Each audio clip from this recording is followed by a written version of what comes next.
Hey, what's up, everyone? It's your favorite casual basketball fan, Skinny Hardaway. Now that we're about 2 months away from the NBA season, I'll be doing a breakdown video of all the teams for the upcoming 2017-18 NBA season. I'll go in alphabetical order by city and give a summary of last season, and then give some details and key points for them to focus on for the upcoming year.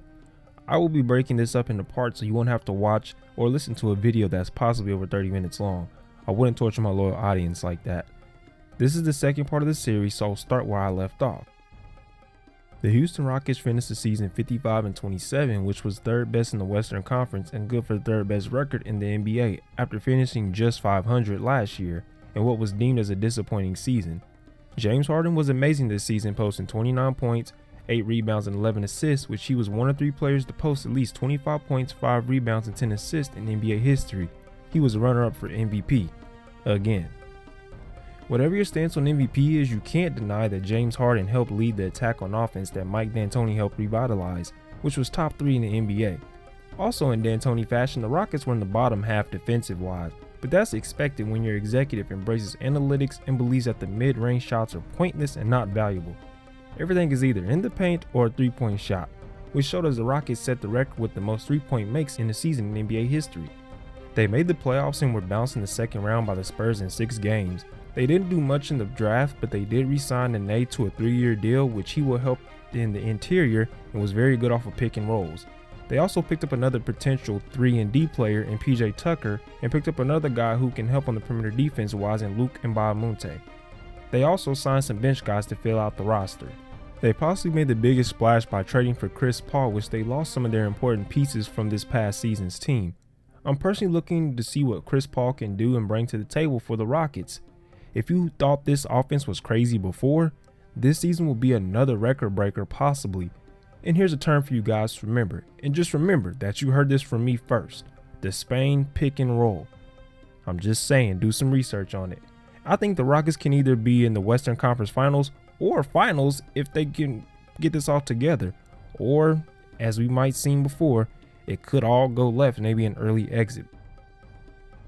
The Indiana Pacers had a very roller coaster-like season. They were one of the best teams at home, winning 70% of their games at the Fieldhouse, but they were atrocious on the road, being outscored by an average of 6 points a game as they finished 42-40, 7th best in the East. Paul George had a solid season, even though you can tell at times he didn't want to be there, even to the point that he was vocal about if they weren't investing in winning, he wants out of town. They were average on both ends of the court, being ranked 15th and 16th in offensive and defensive rating.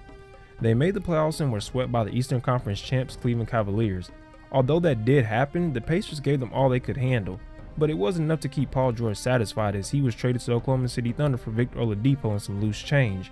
They acquired skill shooter Boban Bogdanovic and Darren Collison, who will have his second stint with the team during free agency. They drafted 2 UCLA players in big man TJ Leaf and wing Ike Anigbo. The player I'll be probably watching if I had to watch the Pacers would be Lance Stevenson. He struggled ever since he's left Indiana, but has came to his own when he came back. Plus he plays 2K with fans at times, so I respect that a lot. They're clearly in rebuilding mode, so I don't expect them to make the postseason, but if it does happen, they'll accidentally get in due to the lack of quality teams in the Eastern Conference. They'll be a high lottery pick team next season, I'm assuming. Now we talk about the team in LA that's known as the little brother, and that's the Clippers. They are one team that seems to always have a good product to put on the court and make a deep postseason run, but somehow it never execute the way it's planned. Their record was 51-21, and they were 4th in the Western Conference and hovered in the areas of top 10 or better on offensive defense. This team has become the poster child of potential hype. Every year for the past 3 to 4 seasons, we've speculated if the Clippers can take the next step, and somehow it's all came tumbling down in the playoffs, whether it's injuries or players underperforming. They did make the playoffs this past year, but lost to the Jazz in 7 games of the first round after Blake Griffin went down in Game 3. See what I'm saying? They can't catch a break. This offseason they decided to part ways with Chris Paul and traded him to the Rockets and received some pieces in return for him, such as Patrick Beverley, Lou Williams, Sam Dekker, and Montrezl Harrell. They re-signed Blake Griffin to a max contract and made a trade for wingman Danilo Gallinari. The player I'm looking forward to seeing is Patrick Beverley and what his role will be, considering that he'll take over point guard duties and won't have a capable ball handler on the perimeter to share it with, a la James Harden. They'll make the playoffs and probably drop down a couple spots, but they're still a good team in my opinion without Chris Paul. If we go across the street, well, I guess stay in the same building, the Los Angeles Lakers were pretty bad this year, which in turn landed them the number 2 overall pick. Their record was 26-56, which landed them second from the bottom in the Western Conference, but I'm pretty sure most Laker fans were okay with that. They were in the bottom third on both sides of the ball in Coach Luke Walton's first season, but they had the highlight of their year beating the Golden State Warriors by 20 points back in November. They parted ways with D'Angelo Russell and Timofey Mozgov to Brooklyn and signed Kentavious Caldwell-Pope to a 1-year deal. But leave it to Laker fans, there was something that Magic Johnson was working on behind the scenes, which was to tank and get a high pick in the NBA draft and select UCLA guard and hometown kid Lonzo Ball. And whatever Magic did, it worked. They were able to draft Lonzo Ball and Tony Bradley and receive a sleeper pick via the Russell trade and Kyle Kuzma, who was Lonzo's right-hand man during Summer League. The player I'm looking forward to see and definitely will be watching is Lonzo Ball. I like his game a lot and he's very smart with the ball for a young player. He'll have a lot on his shoulders due to he will more than likely be the franchise guy for them going forward, but I hope he plays great this year. They probably won't make the playoffs, but improvement will be a good thing for this Lakers squad. The next team I'll talk about is the Memphis Grizzlies. They finished 43-39 under first-year coach David Fizdale, and he did a pretty good job as they were a top-tier defensive team, holding teams to 100 points a game. But as I alluded to, they are very methodical and were one of the slowest teams in the NBA, ranking 28th in pace. They had a pretty quiet offseason as they signed Tyreke Evans to a 1-year deal and picked up some players that I liked in Ben McLemore and a guy I know in Wayne Selden, who has potential to be a great perimeter defender. And then to top it off, they signed one of the greatest point guards of all time in Mario Chalmers. Very good move on their end. The player I'll be keeping an eye on is Chandler Parsons. I know, right? You probably forgot he was still in the NBA. He's had trouble staying on the court for full seasons, and I thought he was going to be a guy who would put up 20 points a game effortlessly, which will be a huge help to the offensive star of Grizzlies. I think they'll make the playoffs, but be in the middle of the pack unless something crazy happens. But I guess you could take that for data. Out in South Beach, we've seen the Miami Heat go 500 and struggle in the first half of the season, and then somehow flipped the switch post All-Star break and won 16 of their last 25 games. They even went on a 13-game win streak, which if most remember, they played the Golden State Warriors, and Dion Waiters hit the game winner and then proceeded to fold his arms in boss-like fashion. Although they fought resiliently for a playoff push, they came just short of the 8th seed as the playoffs were decided on the last day of the regular season. They were a solid defense, finishing top 5 in both opponents' points allowed and defensive rating, as their defensive anchor Hassan Whiteside was locking down the paint, averaging over 2 blocks a game. On the opposite end, they weren't that good offensively, ranking them in the bottom half of both offensive rating and points per game. They didn't have an all-star, but they did have a decent cast as they had 8 guys who averaged double figures points-wise. They spent some money in the offseason in re-signing longtime Dade County resident mayor Udonis Haslem on a 1-year deal and locked in James Johnson and Dion Waiters to 4-year deals.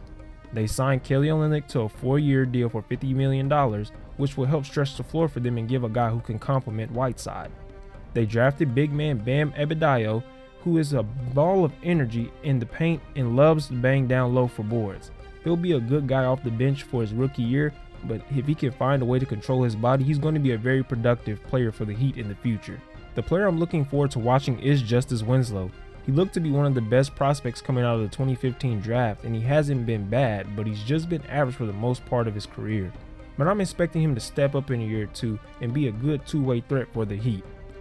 I expect them to possibly make the playoffs, not anything major. They probably will sneak in the bottom half of the East, but that will be a good thing for the Heat going forward.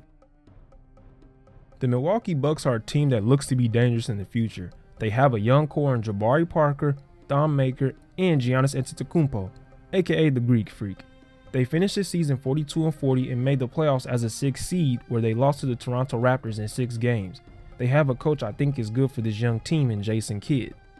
The Bucks were in the mediocre state offensively and defensively as they ranked 20th in points per game and 9th in points allowed.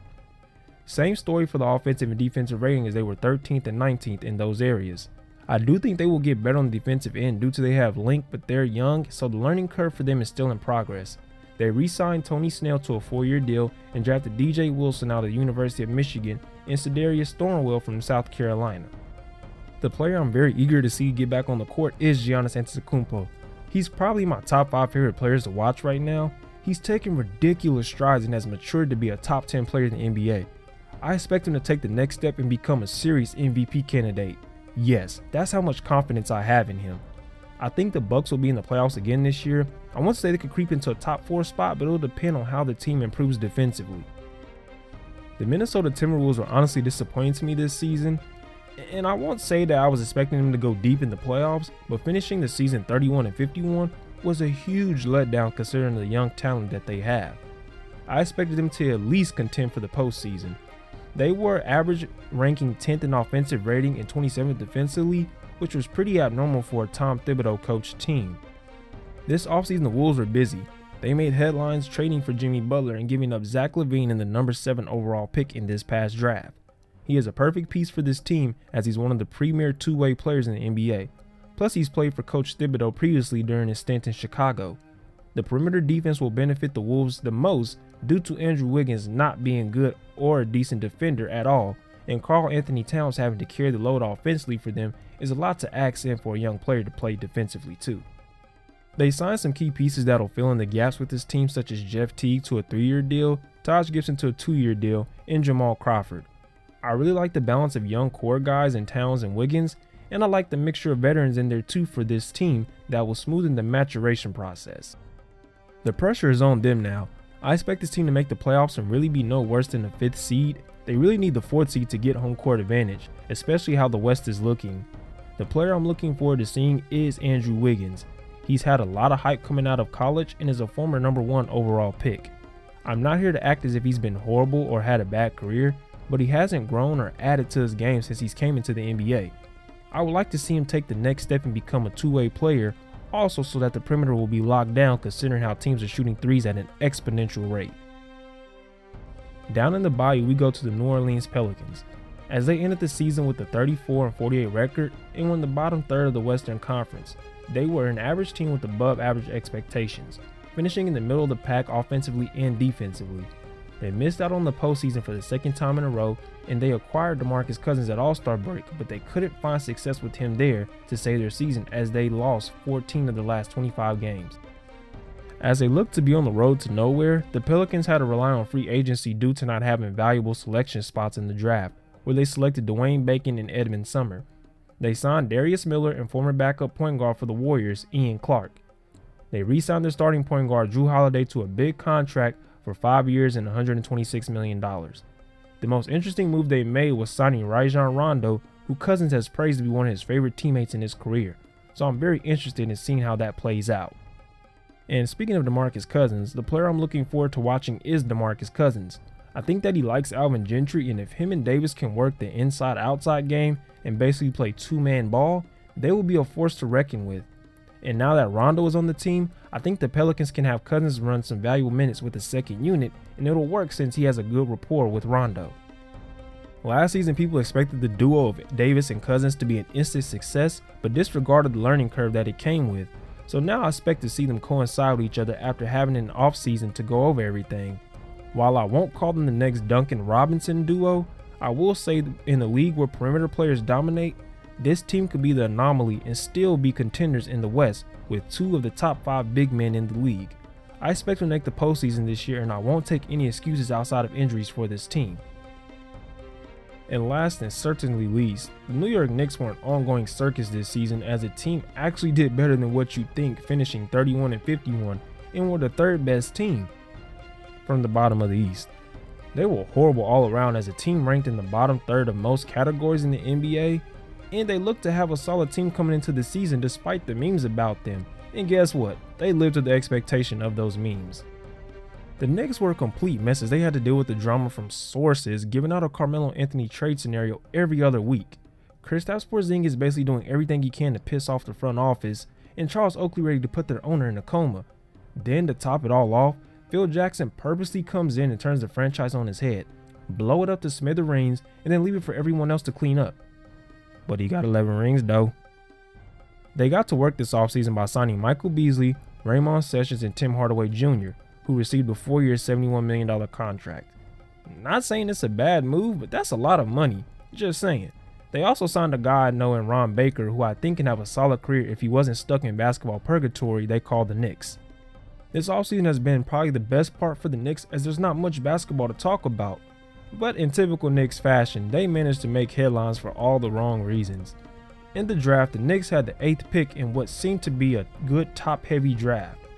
To paint the picture for you guys, here was who was available: Dennis Smith, Malik Monk, and Luke Kennard. Can't mess this up, right?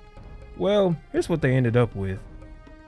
With the 8th pick in the 2017 NBA Draft, the New York Knicks select Frank Ntilikina from Strasbourg, France. Yes, I know you got a mixed crowd with cheers and boos, and that's mostly because of what happened in the 2015 draft, because of those same fans booed the Kristaps Porzingis pick, but then he turned out to be a very good player in the future of the Knicks. Now, I'm not judging Frank Ntilikina because I haven't seen him play much, and I hope he has a great career. I just don't think he was the right pick for the Knicks now with the stage that they're in. The player I'm looking forward to watching and possibly might have a breakout year is Kristaps Porzingis. I really like his game and it reminds me a lot of Dirk Nowitzki. His game is very refined for his age. I just feel bad that he's on the Knicks.